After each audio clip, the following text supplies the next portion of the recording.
Excuse me. Madison Pierce's voice came out sharp and sweet at the same time, the kind of voice that smiles while it cuts.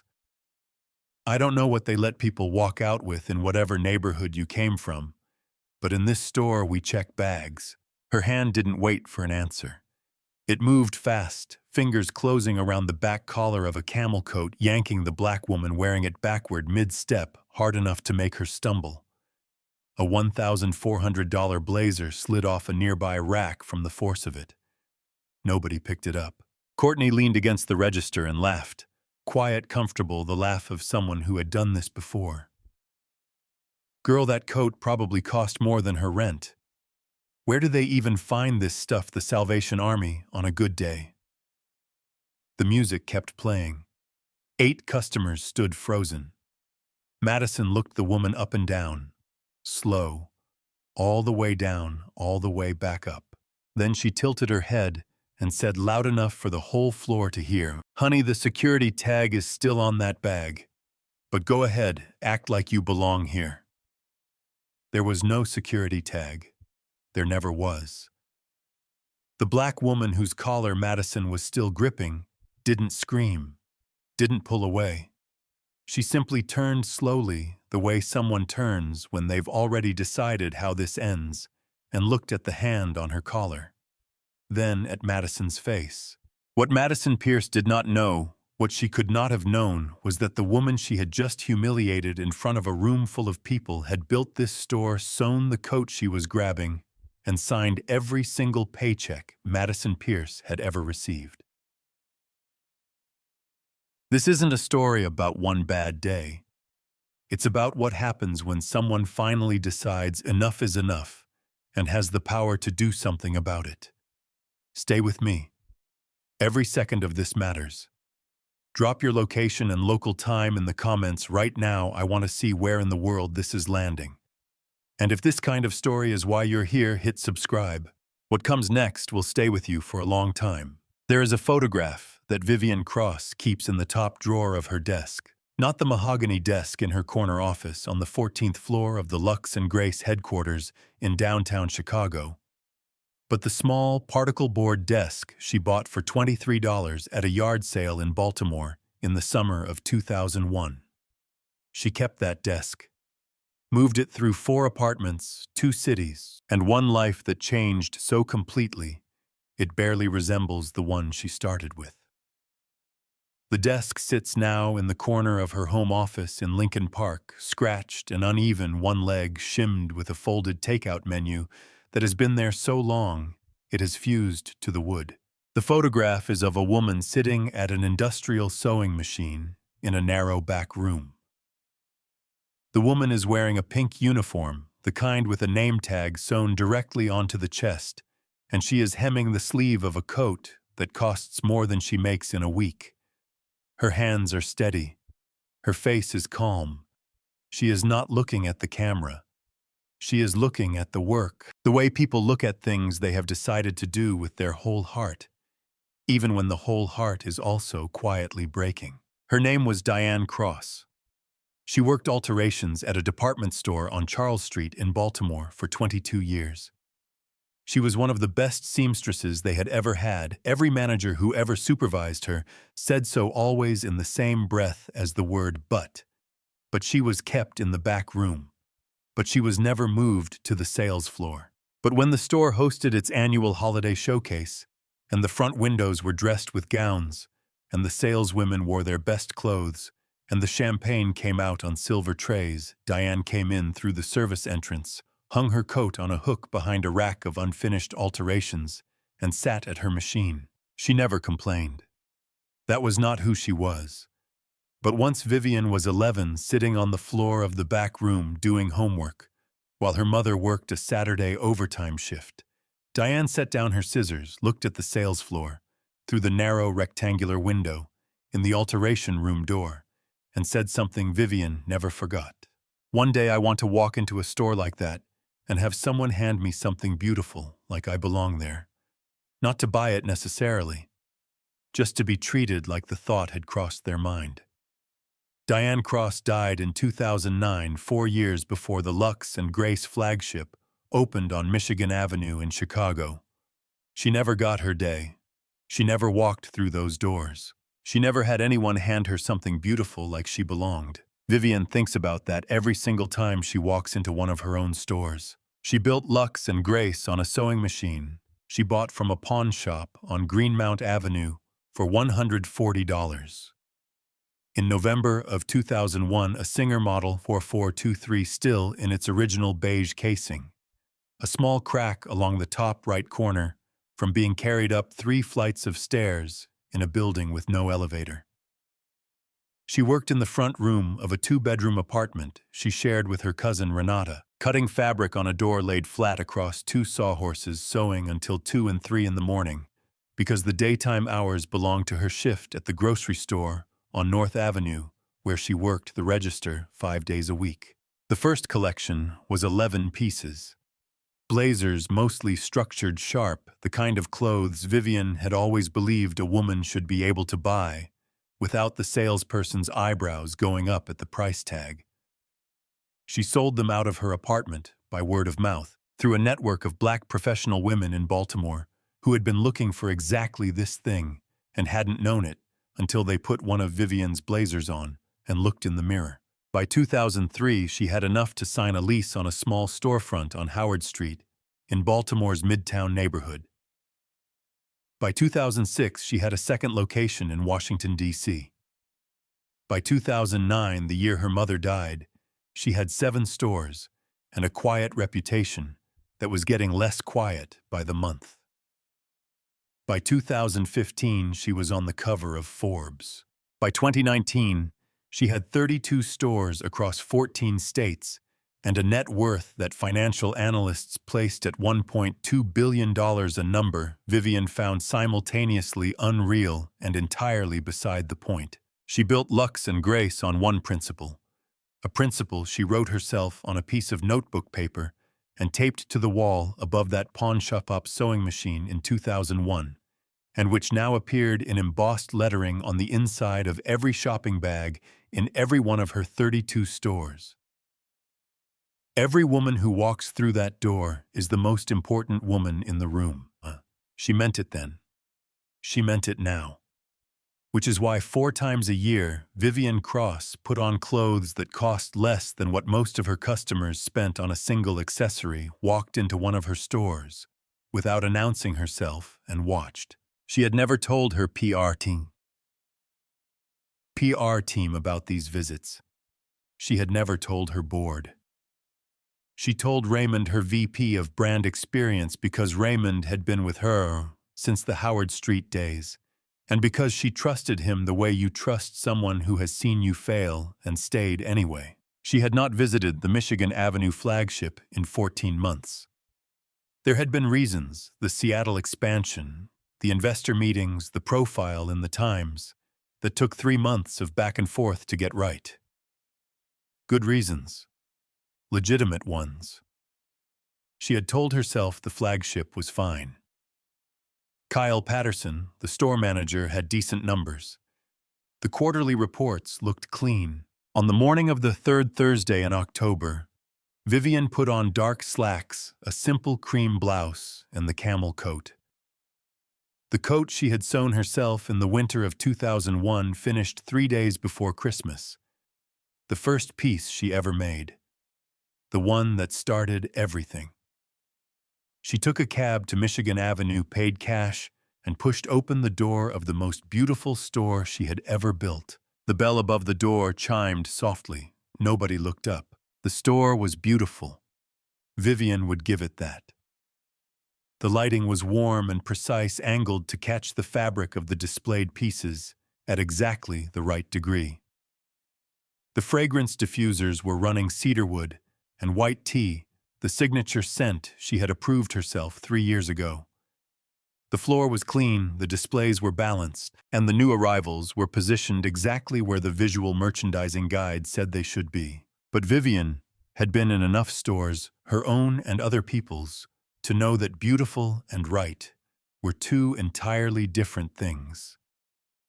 A store could look perfect and feel completely wrong. The feeling was harder to name than the looking, but she had always been able to sense it within the first 60 seconds of walking through a door.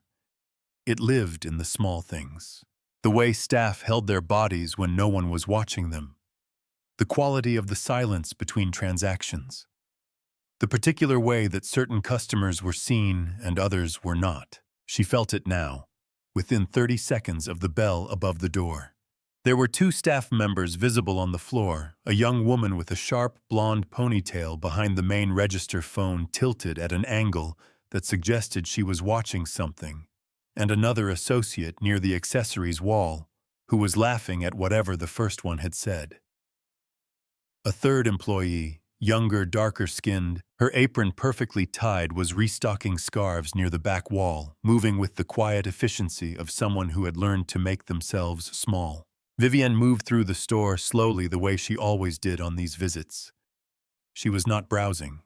She was reading. She touched the sleeve of a wool crepe jacket near the entrance display. Good weight. The stitching on the lapel was cleaner than last season. Someone in production had made a smart adjustment. She made a mental note. Behind her, the register stayed quiet. No greeting. No welcome in, let me know if I can help. Nothing. She moved deeper into the floor toward the blazers. The bell above the door chimed again. A couple walked in, mid-30s, the woman in a pale cashmere sweater, the man carrying a Nordstrom bag. Before the bell had finished its tone, the blonde behind the register was already moving. "Welcome to Lux and Grace."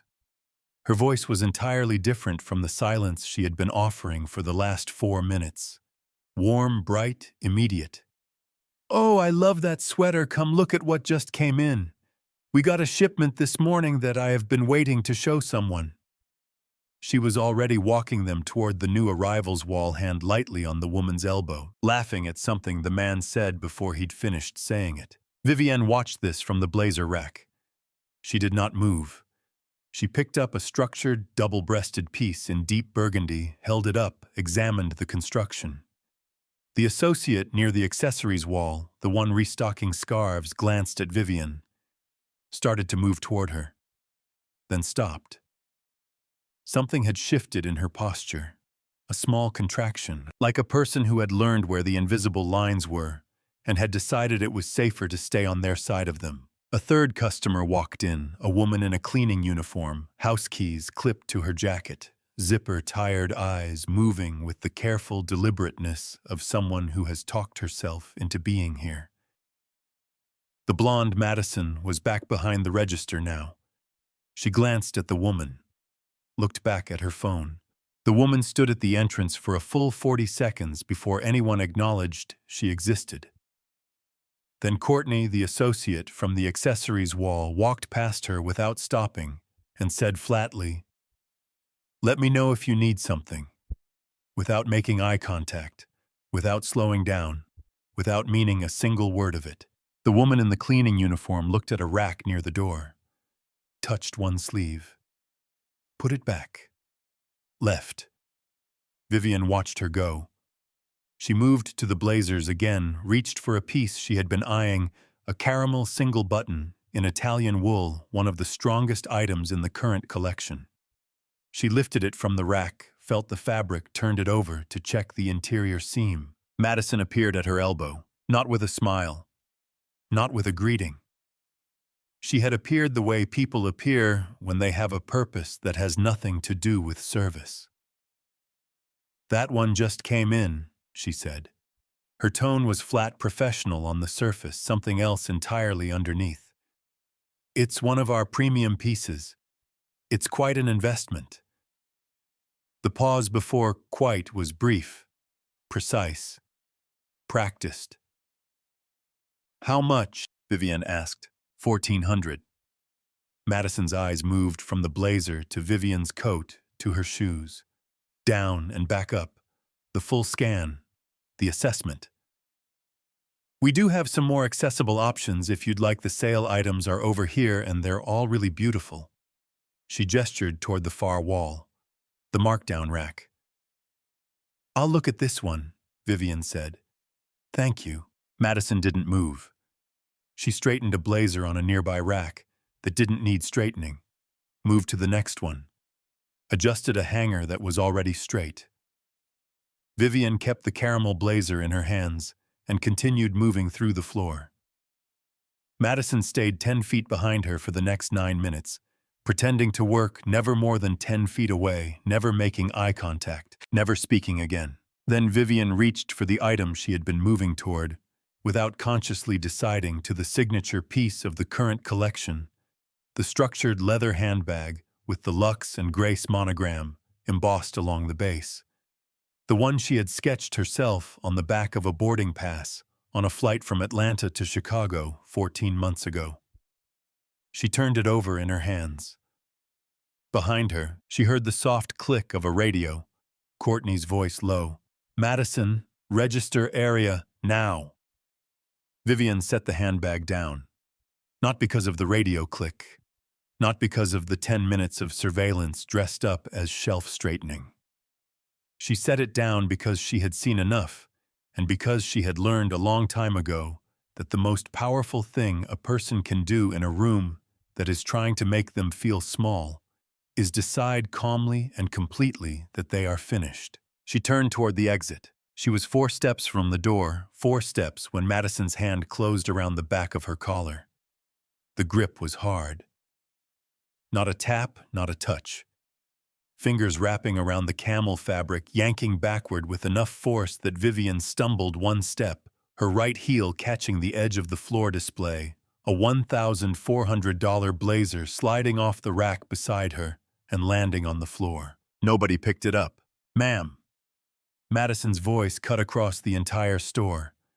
Loud, deliberate, the kind of loud that is not about communication, but about audience. "I need you to stop right there and open your bag." The music kept playing. The cedarwood and white tea fragrance kept diffusing into the warm air. 8 customers stood in various points of the store by the racks near the fitting rooms at the accessories wall, and not one of them moved. Angela Tate, a woman in her mid-50s who had come in to look at the new scarf collection, stood 3 feet from the accessories display and felt her breath leave her body. Nadia, the associate who had been restocking scarves for the last 40 minutes, gripped the edge of the display shelf. Her knuckles went white. Vivienne went very still. She did not gasp, did not pull away, did not look around the room for someone to help her or validate what was happening. She had been in enough rooms in her 48 years on this earth to know that those reactions belonged to people who were still surprised by moments like this one. Vivienne Cross had not been surprised by a moment like this since she was 19 years old, and she had made a decision then, in the parking lot of a department store in Baltimore, where a security guard had followed her for 11 minutes. That surprise was a luxury she could not keep affording. She turned. Slowly. The way someone turns when they have already decided how the next 60 seconds will go. She looked at the hand on her collar. Then she looked at Madison's face. "You want to remove your hand?" Her voice was quiet, level, not a threat, a statement of fact. Madison didn't remove her hand. Her chin came up slightly, the micro-gesture of someone who has committed to something and is now performing confidence to cover the first thread of doubt. "Ma'am, I'm not asking. Open the bag or I'm calling security." Vivienne held Madison's gaze for 3 full seconds. Then she opened her bag. Slowly, unhurried, the way you move when you have nothing to hide and everything to remember. She reached inside and turned the bag toward Madison. A phone, a set of keys on a plain silver ring, a tube of lip balm, and a small leather notebook, deep brown, the Lux and Grace monogram embossed in gold along the bottom right corner. The interior executive edition printed in a run of 40, distributed only to members of the company's founding leadership team. Not sold in stores. Not available anywhere. Madison looked at the bag's contents. Her eyes moved over the notebook without registering it, and deciding it didn't matter which was its own kind of answer. "Thank you." Her voice was already moving on the transaction, complete in her mind. You can go. She released the collar, turned around, and in the time it took Vivienne to close her bag, 3 seconds, maybe 4, the front door of the store chimed, and a woman walked in wearing a floor-length fur-trimmed coat and carrying a bag that retailed for more than most people's monthly rent. She was white, mid-40s, the particular kind of effortless that takes a great deal of money to achieve. Madison's entire face changed. Oh my God. Genuine warmth, the kind that had been entirely absent for the last 20 minutes. She was already moving out from behind the register, already opening her arms in the universal gesture of welcome. I love your coat. Is that the new Burberry? Come in, come in. Did you see the new arrivals? We literally just got something I have been waiting to show someone all week. She walked past Vivienne without looking at her, without a glance, as though the woman she had just grabbed by the collar, accused in front of a room full of people, and dismissed with "you can go," had already ceased to exist. Vivienne stood exactly where she had been standing when Madison's hand left her collar. She had not moved. She was watching. Angela Tate, 3 feet away, was watching too. Her mouth was open. She looked at Vivienne, then at Madison's retreating back, already laughing at something the woman in the Burberry coat had said. Then back at Vivienne. Their eyes met. Angela didn't say anything. There was nothing to say. What had just happened in this store, the grab, the accusation, the bag check, the dismissal, and then that turn, that 3-second pirouette, from suspicion to delight, had said everything that needed saying. Vivienne looked at the hand that had been on her collar. Then she reached into her bag, past the phone, past the keys, past the lip balm, and took out the leather notebook. She opened it to a clean page, wrote 3 lines, closed it. Then she took out her phone and made a call. 1 ring. 2. Raymond. Her voice was the same as it always was, calm, precise, the voice of someone who has already calculated the distance between where things are and where they need to be. I'm at Michigan Avenue. Clear your afternoon, and bring the HR file for this location. A pause. How bad? Raymond asked. Vivienne looked at the blazer still lying on the floor for where it had fallen when Madison yanked her collar. No one had picked it up, not in the 12 minutes since it fell. Customers had walked around it. Staff had stepped over it. Bring the attorney, she said. Don't leave without her. She hung up, sat down in the velvet chair near the fitting rooms, the one meant for waiting husbands and patient friends, crossed her legs, opened her notebook again, and waited. Madison didn't notice her sitting there. That was the thing about the velvet chair near the fitting rooms. It existed in a blind spot that the store's layout had created accidentally and that no one had ever thought to correct. You could see the entire floor from it. The register, the new arrivals wall, the accessories display, the front door, all of it. But if you were behind the counter or moving through the floor with purpose, the chair sat just outside the natural sweep of your attention. Vivienne had noticed this the moment she sat down. She had also noted it in her notebook. She had been sitting for 11 minutes when Nadia appeared. Not directly. Not with intention, or at least not with visible intention.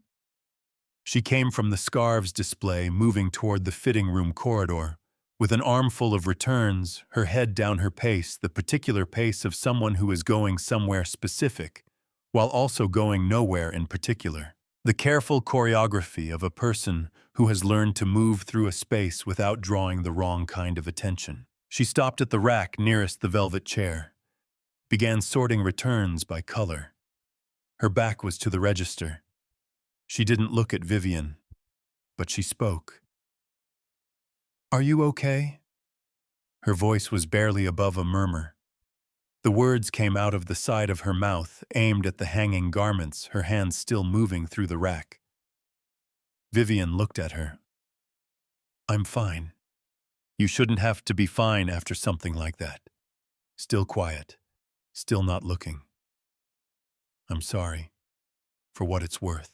It's worth something, Vivienne said. Then after a beat, how long has it been like this? Nadia's hands slowed on the rack. She glanced toward the register, a reflex fast, involuntary, the look of someone checking whether the coast is clear before they say the true thing. Like what? She said. You know what? A long pause.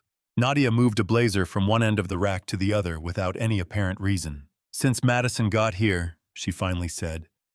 About 8 months, maybe 9. The greetings, the shadowing, the radio calls. She has a system if a customer comes in who she decides doesn't fit, she radios Courtney. Courtney handles it. They don't have to say anything directly. It's all just, positioning, hovering, making it uncomfortable enough that the person leaves on their own. And Preston. Nadia's jaw tightened almost imperceptibly. Preston knows. How do you know he knows? Because I told him. She said it flat without drama, which made it worse. 6 months ago, I wrote it up, put it in the internal feedback box, and asked for a meeting.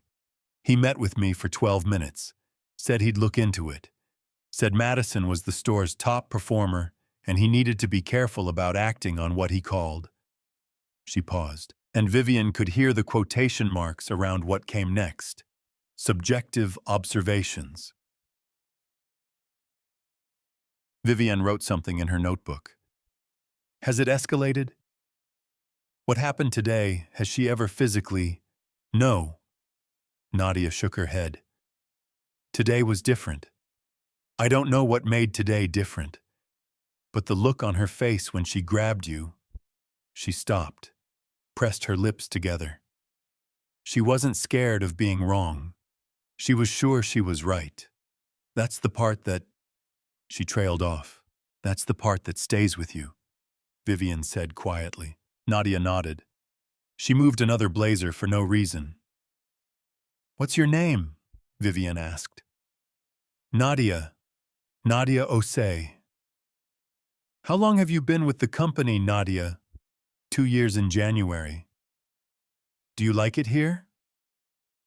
The pause that followed was not long, but it was full. It had the texture of someone choosing between the polite answer and the true one. I love the clothes, Nadia said carefully. I believe in the brand, what the brand is supposed to be.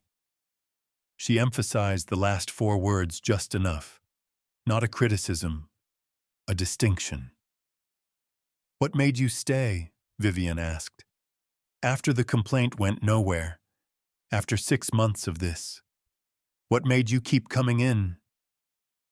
Nadia was quiet for a moment. Her hands had stopped moving entirely. She was looking at the rack, but not seeing it. I kept thinking someone would eventually see it, she said. Not Preston. Not someone who needed Madison's numbers. Someone who actually cared what this place felt like to walk into. A short exhale. Something between a laugh and the opposite of one. I know that sounds naive. It doesn't, Vivienne said. Nadia glanced at her, the first direct eye contact since she'd appeared at the rack. Something shifted in her expression. A question forming that she hadn't yet decided whether to ask. Vivienne closed her notebook. Someone did see it, she said. That's why I'm still sitting here. Nadia looked at her for another second. Then her eyes moved to the leather notebook in Vivienne's hands, the embossed monogram, the gold lettering, the particular weight of it. Something registered. A small recognition, tentative and enormous at the same time, like a door opening onto a room you didn't know was there. Before she could say anything, the front door of the store chimed. Nadia looked up. 3 people walked in. A tall man in a dark overcoat moving with the specific authority of someone who knows exactly where he is going and why. Beside him, a woman in a gray suit carrying a leather portfolio. Behind them, a second woman with a lanyard and a tablet scanning the floor, the way people scan rooms when they are building a picture they will need to refer to later. Madison looked up from the register. Her smile started automatically, the customer service reflex, and then stopped. Because these three people were not browsing. They were not looking at the displays or the new arrivals wall or the signature collection. They were looking at the velvet chair near the fitting rooms.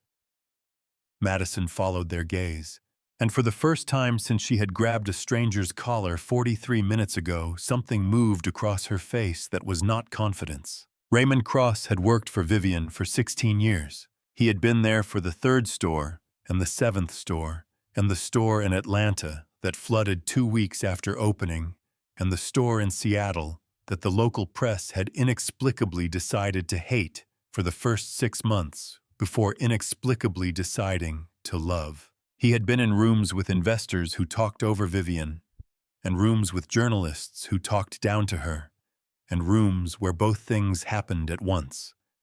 He had watched her stay level through all of it, not because she was indifferent, but because she had long ago made a decision about where she spent her energy, and performing distress for people who were counting on it was not on the list. But he had never seen her sit in a velvet chair in one of her own stores for 43 minutes without saying a word to anyone on staff. He read it immediately. Took him 4 seconds. He crossed the floor, crouched beside the chair, and looked at her face. "How bad?" "Watch the register for 10 minutes, she said. "Don't let them know you're watching. Just watch." Raymond stood, moved to the accessories wall, and watched. His expression did not change during the 10 minutes. It never did. But Vivienne, who knew his face the way you know the faces of people who have stood beside you in difficult rooms, could see the specific quality of stillness that settled over him. The stillness of a man cataloging things he is going to need to remember precisely. At the 11-minute mark, a black woman in her late 40s came in, professional clothes, natural hair, the quiet confidence of someone comfortable in her own skin.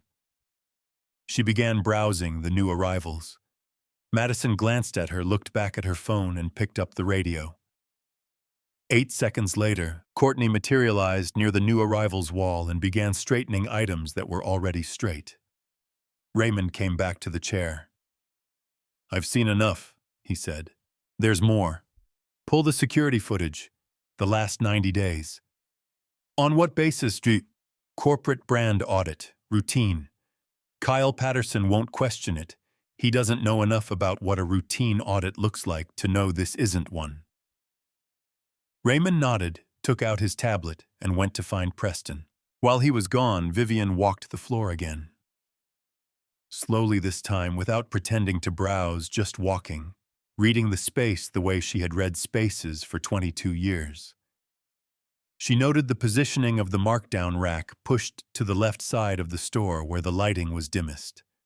She noted the interior of the fitting room corridor. 3 of the 6 hook sets were broken, had been broken long enough that someone had taped a handwritten out-of-order sign on them, and the tape had yellowed. She noted the staff break room door slightly ajar, and through the gap a corkboard covered in shift schedules, and on the shelf beside it, a row of employee handbooks with one conspicuous gap, as though someone had removed their copy and not replaced it. She wrote all of it down. At the 20-minute mark, Raymond came back. He had found Preston. Preston was currently in the small office behind the stockroom, with Raymond's colleague from legal answering questions about scheduling records in the careful voice of a man who is not yet sure how much trouble he is in, but suspects the number is higher than he would like. Raymond sat beside Vivienne, opened his tablet, turned it toward her. "Security footage from the last 90 days. I've flagged 6 prior incidents, all logged internally, as loss prevention actions, all involving customers who fit the same profile as what happened to you today." 6. Vivienne looked at each flag. Timestamps, camera angles, brief notations Raymond had made in the margin of the report. 6 documented, she said. Who knows how many undocumented? There's more. He opened a second file. Internal complaint records for the Michigan Avenue location. 8 complaints in 11 months. 5 from customers, 3 from staff. All marked resolved. All bearing the same sign-off, K. Patterson, store manager. No further action required. Vivienne read through them. Her face did not change, but her pen moved across the notebook page in short, precise strokes. Then Raymond said, Nadia Osei filed 2 of those complaints. I know, I spoke with her. There's something else. He paused, and in 16 years of working with Raymond, Vivienne had learned that his pauses were calibrated. He only used them when what came next warranted the space. Her 2 complaints were filed in writing, physical submissions. She put them in the internal feedback box in the break room. He reached into the leather portfolio and placed 2 envelopes on the velvet armrest between them. They were sealed. Both of them. The flaps still tucked. The paper unmarked except for the handwriting on the front of each Nadia Osei store associate complaint, customer service practices, and the dates written in the upper right corner in the same careful hand. 4 months ago. 7 months ago. These were never opened, Raymond said. Not by Preston, not by anyone. They were sitting in the bottom of the feedback box under a stack of promotional flyers. Vivienne looked at the 2 envelopes for a long moment. Nadia was 12 feet away, still at the returns rack, still moving through the motions of her shift. She had filed these complaints, had written them by hand, sealed them, placed them in the box, and then come back to work the next day and the day after that, for 4 months and 7 months respectively, watching nothing change, saying nothing, waiting for someone to open a letter that no one had ever touched. Vivienne picked up the 2 envelopes, held them carefully, the way you hold something that represents more than the object itself. Raymond watched her. What do you want to do? She set the envelopes down, stood up from the velvet chair for the first time in 50 minutes. Get Preston out of that office, she said. I want everyone on the floor in 10 minutes. Staff only. Lock the front door. Raymond was already typing. And Madison, especially Madison. The closed sign went up at 3:47 in the afternoon. Madison watched Raymond lock the front door from behind the register, her phone face down on the counter, for the first time all day. She had been performing normalcy for the last hour, greeting customers, processing transactions, laughing with Courtney at the right intervals. But the performance had been costing her more than it usually did, and the arrival of the 3 people with the tablet, and the leather portfolio, and the lanyard, had introduced a frequency into the air of the store that she could feel, but not yet name. Preston had not come back out of the back office. That was the part that was starting to matter. What's going on? Courtney said, low, leaning across the register. I don't know. Madison kept her voice level. Just act normal. You keep saying that. Because it keeps being true.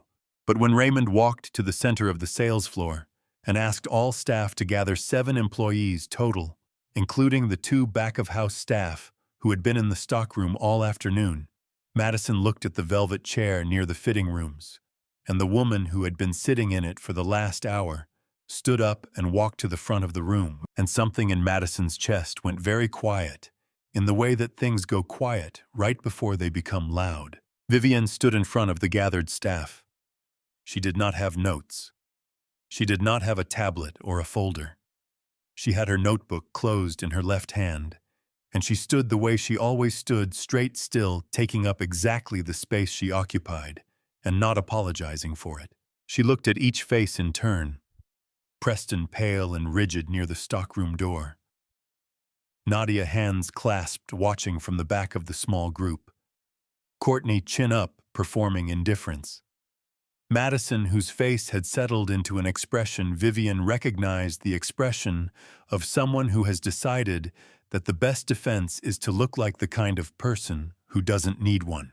My name is Vivienne Cross, she said. I founded this company in Baltimore in 2001. I own it. All of it. This building, this inventory, this lease and every employment contract in this store. The room did not make a sound. I came in today as a customer. I was not announced. I was not expected. I come into my stores this way 4 times a year because I believe that the only way to know what a place actually is, as opposed to what it presents itself as being, is to walk through the front door the same way everyone else does. She paused. Let that settle. This morning, I was followed through this floor for 9 minutes by a member of staff who had decided based on my appearance that I was a likely thief. I was redirected to the markdown rack. I was denied a greeting that 3 other customers received within seconds of walking through the same door I walked through. Madison's jaw tightened. Her eyes were fixed on a point slightly above Vivienne's head, the way people fix their eyes when they are trying to look composed and are spending so much energy on the looking that the composing is starting to slip. And then, Vivienne said, I was grabbed by the collar. Courtney's mouth opened. She looked at Madison. Madison didn't look back. I was grabbed by the collar in my own store, accused publicly of theft in front of 8 customers, and told I could go in that order, in that tone in front of a room full of people who watched it happen and said nothing. Angela Tate, still seated near the accessories wall, where Raymond had quietly asked her to stay, as a witness, pressed her lips together. Her eyes were wet. Raymond clicked a button on his tablet. The large display screen on the back wall, normally used for visual merchandising slideshows, came to life. Security footage. Timestamp camera angle, the unmistakable image of Madison's hand closing around the camel coat. Nobody in the room moved. Raymond advanced the footage. 6 prior incidents, each one running for 30 seconds. Different customers, same pattern. The hovering the radio. The redirect. The slow service that wasn't slow for everyone. 90 days of footage reduced to 3 minutes of evidence. And in those 3 minutes, the system that Madison and Courtney had built. The one that had no name and no written policy, and ran entirely on implication and deniability, became visible to everyone in the room at the same time. Then Raymond placed 2 envelopes on the display counter beside the screen. Nadia's handwriting facing outward. The sealed flaps intact. These are internal complaints filed by a member of your staff, Raymond said. His voice was quiet and exact. Filed 4 months ago and 7 months ago, respectively. They were found this afternoon in the bottom of the feedback box under promotional flyers, unopened. Preston made a sound. Not a word, just a sound. Raymond set the envelopes down and looked at him. They were never opened, Mr. Patterson. Not by you. Not by anyone. Vivienne turned to Nadia. For the first time since the gathering had begun, her voice shifted, not softer exactly, but different. The difference between addressing a room and addressing a person. You filed these complaints because you saw something wrong, and you believed there was a system in place to address it. You were right about what you saw. You were let down by the system. She paused. That is not a small thing, and it will not be treated as one. Nadia's eyes were bright. She was not crying, but she was close to something. The edge of an emotion that does not have a clean name. The feeling of being seen after a long time of being looked through. Vivienne turned back to the room. Now, she said, let me tell you what happens next. The word next hung in the air of the store, like the last note of a song that hasn't resolved yet. Madison was still looking at the point above Vivienne's head, but the point had stopped working. Her eyes had drifted down by degrees over the last 4 minutes, pulled by gravity or conscience, or the particular weight of hearing your actions described out loud in a room where the exits are locked. Until now, she was looking directly at the woman she had grabbed, and the woman she had grabbed was looking directly back at her, and there was nowhere left to redirect. Courtney had stopped performing indifference. She was looking at her hands. Preston had not made another sound since the one that wasn't a word. Vivienne opened her notebook. Not to read from it, she did not need to read from it. She opened it the way a person opens something to remind a room that what has happened here has been written down precisely with timestamps and will not be subject to revision later. Madison Pierce. The name landed flat and final the way names land when they are no longer being used to address someone but to identify them. Madison's chin came up, the last reflex of someone who has run out of everything else. You have been employed at this location for 9 months. In that time, you have been the primary architect of a 2-tier service model in this store. Warm, immediate personal service for customers. You decided fit the brand, and deliberate neglect, surveillance, and in some cases, active discouragement for customers. You decided did not. That's not, Madison started. I'm not finished. 2 words. Quiet. The room pulled tighter. 6 documented incidents in 90 days, all initiated or enabled by you, all involving customers of color. A system of radio signals coordinated with a colleague to avoid explicit language while achieving explicit outcomes. And this morning, the physical detention of a customer me based on no evidence, no policy, and no justification beyond the assessment you made when you looked at my coat and my shoes and decided what I was. Madison's mouth closed. You grabbed my collar in my own store. Vivienne's voice had not risen once. It did not rise now. You announced to a room full of people that you believed I was a thief. You searched my bag. You found nothing because there was nothing to find. And then you turned around in 3 seconds and welcomed the next customer through the door with a warmth you had not offered me once in the 40 minutes I was in this store. The silence that followed was the kind that has texture. You could feel it on your skin. Raymond stepped forward and placed a folder on the display counter, clean white Vivienne's name embossed in the upper corner. He placed a second one beside it, then a third. Effective immediately, Vivienne said. Madison Pierce, you are terminated. Not for having a bad day, not for a single poor interaction, for building and maintaining a system of discriminatory customer profiling inside a brand that was founded on the precise opposite principle. The documentation in that folder reflects 9 months of pattern, not one afternoon of mistake. Madison looked at the folder. Her face had gone the particular pale that comes not from shock, but from the specific experience of having something you believed was invisible be made visible all at once. Her lips moved. Nothing came out. The girl who had said, "Honey, act like you belong here," to a billionaire in her own store had nothing left to say. Courtney Dale. Courtney flinched at her name. She had been so still for the last 10 minutes that the flinch looked enormous. You participated in the same system. The radio coordination, the redirect, the deliberate slow service. You were not the architect, but you were the mechanism, and a mechanism that causes harm is not absolved by the fact that someone else drew the blueprint. Vivienne nodded toward the second folder. Terminated effective immediately, same terms.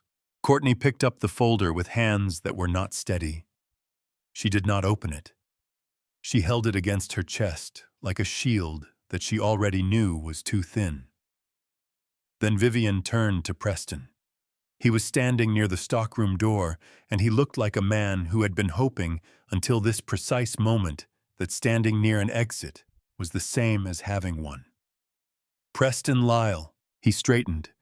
It was an involuntary response, the posture of someone who spent enough years being called on in rooms like this one, that his body had automated the reaction even when the rest of him was not ready for it. You received 6 documented complaints about customer service practices in this store. You received 2 written complaints from a member of your own staff, placed them in a feedback box, and did not open them for 4 and 7 months, respectively. You allowed a culture of discriminatory service to operate openly on your floor because the person operating it was hitting her sales targets, and addressing it would have required a difficulty you chose not to have. Preston opened his mouth. I know what you're going to say, Vivienne said. You're going to tell me you didn't know how serious it was. And I'm going to tell you that is the problem, not the defense. His mouth closed. You are placed on formal review effective today. 30 days. The terms are in that folder. Whether you are in this building in 31 days depends entirely on what those 30 days look like. She let that sit for a moment. Then she turned to the remaining 4 staff members, 2 back-of-house employees who had spent the afternoon in the stockroom, a junior associate who had started 2 weeks ago and looked like she was trying to remember whether she had signed anything that made her responsible for any of this, and Nadia.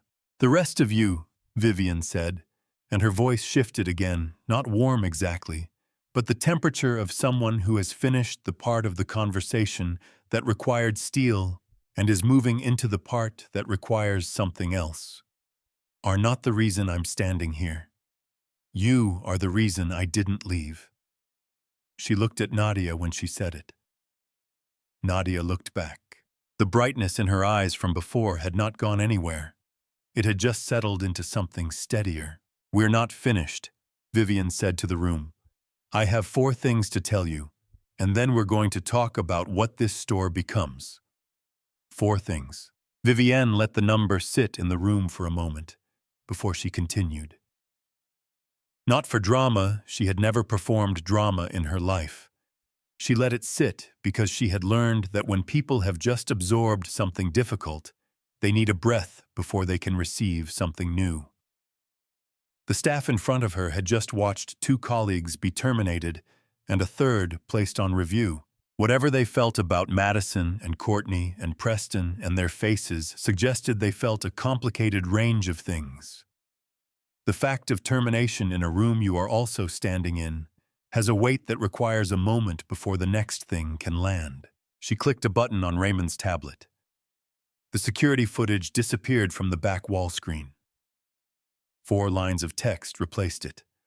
Clean white, large enough to read from every corner of the store. First, Vivienne said, transparent service accountability.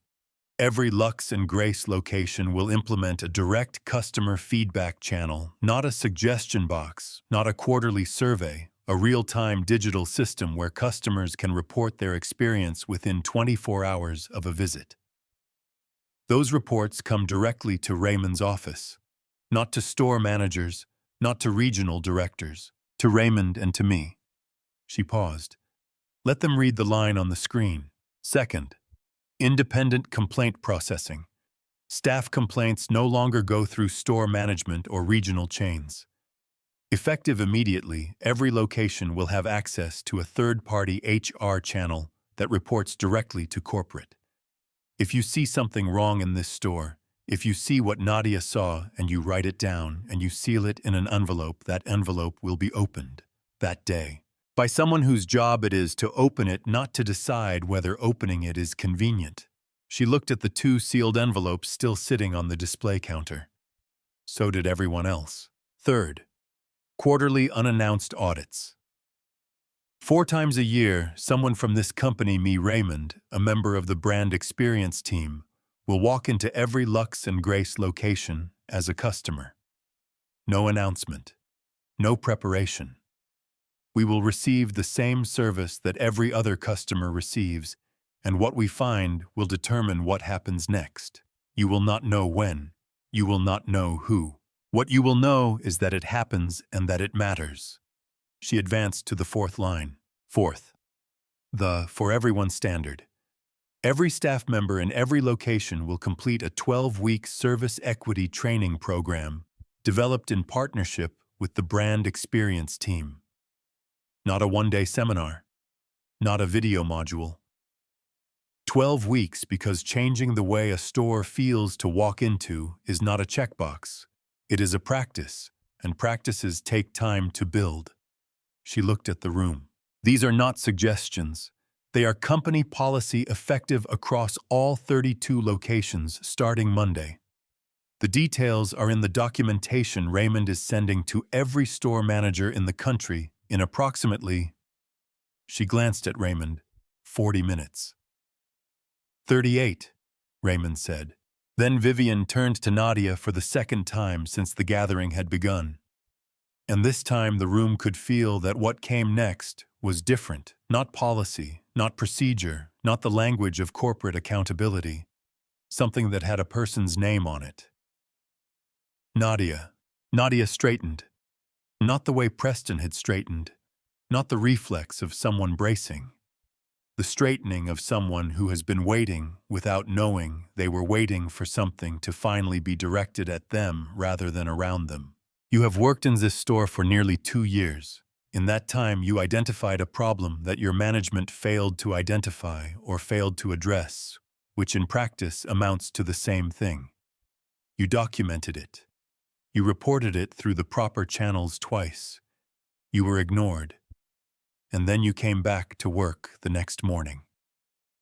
Nadia's jaw moved slightly. She was holding something very carefully. I am offering you a position on the brand experience team. Your title would be Service Equity Associate, working directly with Raymond to develop and implement the training program I just described. Your salary will reflect the role, not the one you currently hold. And I want your input on the program design, specifically the sections on what good service actually looks and feels like at the floor level, because you have spent 2 years watching both, and that is not knowledge I can manufacture in a corporate office. The room was very quiet. You don't have to decide now, Vivienne said. You have until Monday. But I want you to know that the offer is not a consolation. It is a recognition. Nadia pressed her lips together. Her eyes were doing the thing they had been doing since Vivienne first spoke her name, that brightness that sits at the border of composure, that particular luminosity that appears in people's faces when something they stopped believing in begins to seem real again. She nodded. Once. Slow and certain. Yes, she said. I don't need until Monday. Angela Tate, still seated near the accessories wall, made a sound, a soft exhale, the kind that comes out when you have been holding your breath for a long time, and permission to release it has finally arrived. Vivienne looked at her. I'm glad you stayed, she said. I almost didn't, Angela said. I almost left when it happened. I've left before in other places when I've seen things like this. I just kept thinking someone should see this, someone who can actually do something. You were right to think that, Angela nodded. Then she stood up, picked up her bag, and walked to the display counter. She looked at the signature handbag, the one Vivienne had sketched on a boarding pass, the one Courtney had radioed Madison, about the one that had started the last chain of events in this store. She picked it up. How much is this? $8.50. Nadia said from across the room. Then she looked at Vivienne. The ghost of something moved across her face, not quite a smile, but the shape of one. I can ring you up. Angela looked at Nadia, then at the bag. Then she carried it to the register and set it down with the quiet satisfaction of someone completing something that should have been simple all along. Vivienne watched. She did not say anything. She did not need to. Behind her, Raymond was already on the phone to corporate. Madison's folder sat on the display counter unclaimed. The 2 sealed envelopes beside it had finally served their purpose, not as complaints that went nowhere, but as evidence of a woman who had been right and patient and right again. The closed sign was still on the door. In 20 minutes, it would come down. 3 months later, the Lux and Grace flagship on Michigan Avenue looked exactly the same from the outside. Same floor-to-ceiling windows. Same warm gold lettering above the door. Same spotlit displays visible from the sidewalk. The kind that made people slow down when they walked past, caught by the light, and the color, and the particular quality of beautiful things arranged with care. On a cold Thursday morning in January, a woman stopped on the sidewalk outside and stood there for a moment, looking in through the glass before she pushed the door open. The bell above the door chimed. Good morning. The greeting came immediately warm, direct, unhurried. A young woman with a bright smile and an apron pressed flat looked up from the display she was arranging. "Welcome in. Take your time. Let me know if there's anything I can help you find." The woman who had just walked in paused. She looked at the associate, looked around the store. Something moved across her face, a small, careful recalibration. The expression of someone who has been in enough stores to know the difference between a greeting that means something and a greeting that doesn't, and was not yet sure which one this was. Then she said, "Thank you," and moved into the store, and the associate went back to the display, and the morning continued. That was the thing about what Vivienne had built in the 3 months since October. It did not announce itself. It did not have a press release or a rebrand or a social media campaign about values. It was visible only to people who knew what to look for, and to people who had stopped looking because they had learned in stores like this one that looking for it was a way of setting yourself up for disappointment. Those people were starting to look again. The first visible change was the staff. Of the 7 employees who had been in the store on the afternoon of the closed sign meeting, 4 remained. Nadia was gone. Not fired, promoted, now working 3 floors above a different kind of problem at the Brand Experience offices on Wacker Drive, sitting across a conference table from Raymond with a whiteboard full of her own handwriting and a title that finally matched what she had always been. The 2 back-of-house employees had stayed, were now cross-trained for front-of-house, and were on the floor every peak-hour shift. The junior associate, who had started 2 weeks before the meeting, the one who had spent the afternoon trying to remember whether she was responsible for any of it, had turned out to be exceptional, the kind of naturally warm and genuinely curious salesperson that no amount of training produces if it isn't already there. 3 new hires filled the remaining gaps. Each one had been interviewed by Raymond using a process Nadia had helped design, centered on one core question, asked 12 different ways.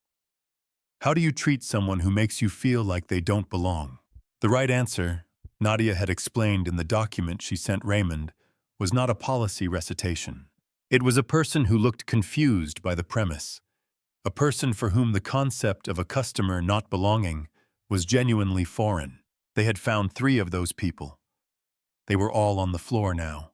Preston Lyle had not made it to 31 days. He had lasted 19, which was long enough to complete the formal review paperwork, and not long enough to change anything that mattered. He had left quietly, which was the only thing about his management of the Michigan Avenue store that had been quiet. His replacement was a woman named Carla Monroe, 43, 15 years in luxury retail, who had come from a competitor and who had on her first day walked the entire floor twice before doing anything else, and then sent Raymond a list of 12 things she wanted to change in the first week. Raymond had sent her list to Vivienne. Vivienne had approved all 12. Angela Tate came back on a Tuesday in November. She had the signature handbag on her arm, the one she had bought on the afternoon the closed sign came down, and she was with a friend, a woman she had apparently spent 2 weeks convincing that the store was worth a second chance. The friend had not been to Lux and Grace in 8 months. She walked in the way people walk into places they have written off, and are not sure they should have revisited carefully, ready to be proved right about having left. She was greeted within 4 seconds.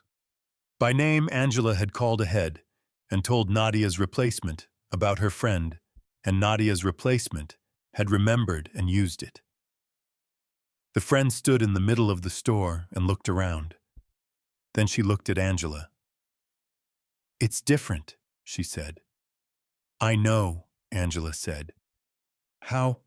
Angela thought about it. "Someone paid attention," she said. Vivienne visited on the 2nd Thursday of January.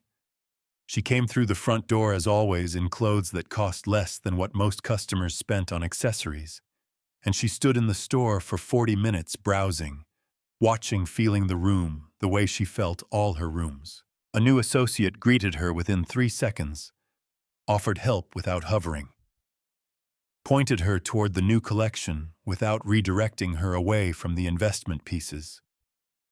When Vivienne picked up the caramel single-button blazer, the one she had been reaching for in October, when the radio clicked, the associate said, "That's one of the strongest pieces this season. The construction on the lapel is really something, want to see it in natural light," and walked her to the window without waiting for an answer. Vivienne tried it on. Bought it. She stopped at the display case near the entrance on her way out. The camel coat was inside it, the prototype, the first piece, the one she had sewn in 2001 and worn on a Thursday in October into a store that had not known what it was holding. It was mounted on a simple form lit from above with a small white card below it. The first piece. Baltimore, 2001. This is where it started. VC. Below that, in smaller text, the line that appeared on the inside of every shopping bag, in every one of her 32 stores. Every woman who walks through that door is the most important woman in the room. Vivienne stood in front of the case for a moment. She thought about her mother, about Vivienne Cross, sitting at a sewing machine in a back room, hemming coats that cost more than her weekly salary, looking through a narrow window at a floor she was never invited onto. She thought about what Diane had said to an 11-year-old girl doing homework on the floor beside her. Just to be treated like the thought had crossed their mind. The thought had crossed Vivienne's mind. It had never left. She buttoned her new blazer, pushed the door open, and walked out into the cold January morning on Michigan Avenue. The bell above the door chiming softly behind her. Inside the store, the associate who had helped her was already moving toward the next customer through the door. "Good morning. Welcome in." No hesitation. No assessment. No radio click. Just a greeting. Clean and simple. And given the same way to every person who walked through that door, the way it was always supposed to be, the way Vivienne Cross had written it on a piece of notebook paper above a pawnshop sewing machine 22 years ago and never stopped believing it could be. Vivienne Cross spent 22 years hemming beautiful things she was never allowed to wear. Vivienne spent 22 years making sure other women didn't have to feel what her mother felt. What Madison Pierce took 30 seconds to destroy Vivienne had spent a lifetime building, and the most important thing she did wasn't fire the right people. It was listen to the woman who had been right all along and never been heard. If you've ever been watched instead of welcomed, your story belongs in the comments. Drop it there. And if this one stayed with you, subscribe. The next story is already waiting, and it hits just as hard.